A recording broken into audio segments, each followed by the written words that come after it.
It's for these reasons that we are gathered, to reclaim our republic. We gather here in Warsaw. We gather in cities across our nation. We gather at state capitals all of this week. This is the 1-year anniversary of the Tea Parties. To say, enough is enough. Now, gentlemen said I forgot to mention General Motors. I saved them for last. The most damage that they've done is by taking over General Motors and making them government motors. And what we've done is we've had senators, we've had Congress people give great speeches, and they've said things that are stupid, such as Maxine Waters. She stated that this liberal will be about socializing your businesses. America is not a socialist nation. America is the land of the free and the home of the brave. And we will remember in November. We will reclaim our republic. This is 2010. Let this be the year that our children, that our families, and that America remembers that we saved our republic. 2010, silent no more. Remember the words of Thomas Jefferson. He said, that government governs best, that governs least. Our Constitution, the great document that was penned by those who gave up everything to form this country, was based upon limited government, number one. The United States of America is a nation not built on taking over our factories, not built on taking over our economy, not built on taking away our ingenuity and our quest for the American dream. Our country was based on capitalism and free enterprise. Our elected officials have ignored the Constitution. They have ignored the people, including the Tea Party people. But we have gathered over 1.2 million strong in Washington, D.C. We're gathering here, and we're saying, can you hear us now? They're hearing us. They're afraid of us. They have moved us more toward government control, toward a socialist agenda, toward taking away our guns, toward making immigration and amnesty a reality to those who are illegal. They spent us out of oblivion. But the Tea Party is here, we're here now, and we are going to take America back.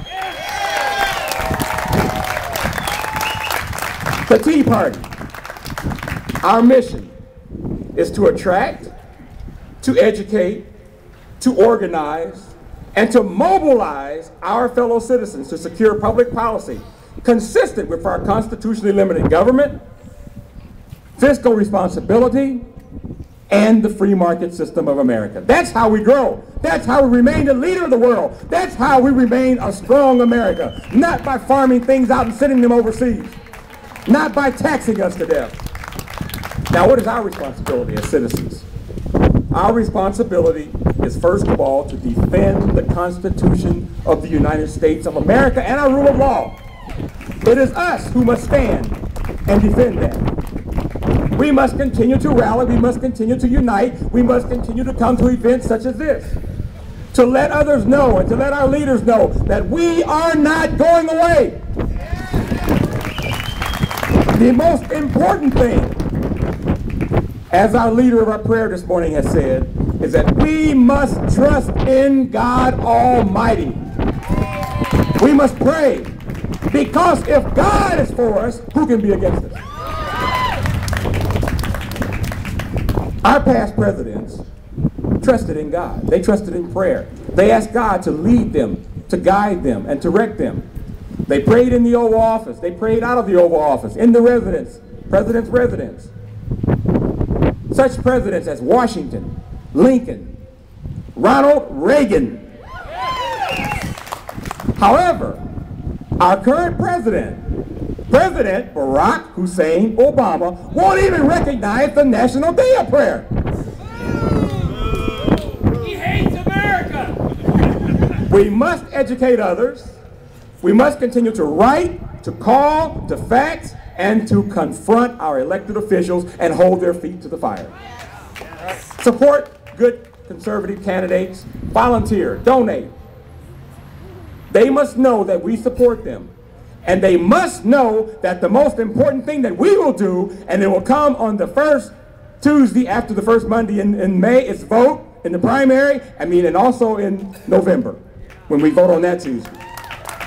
Let's stand together and vote and show them that we mean business.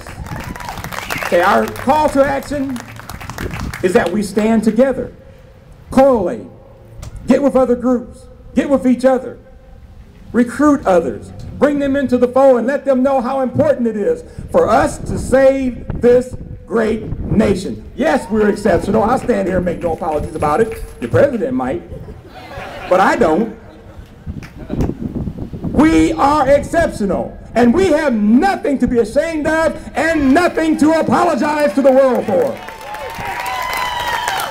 We must continue to promote the American dream to our children, to our neighbors, to our friends. Why? Because we are the last stand on planet Earth of freedom. If the world loses us, they have no place to go. Remember, people, this land is your land. Freedom, remember. Think about freedom. This land is your land.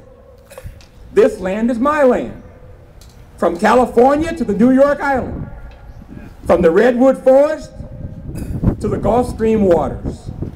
This land was made for who? You and me. This is a nation of unparalleled national resources and unbounded beauty. But what they have forgotten in Washington, D.C. and in some of our local governments is that the greatest resource of America is we the people. We are the home of the brave and the land of the free. Don't you want to come with us, the Kosciusko movement, the United States Tea Party movement, and take America back and reclaim our land? We must go back to our founding principles. Let's reclaim America.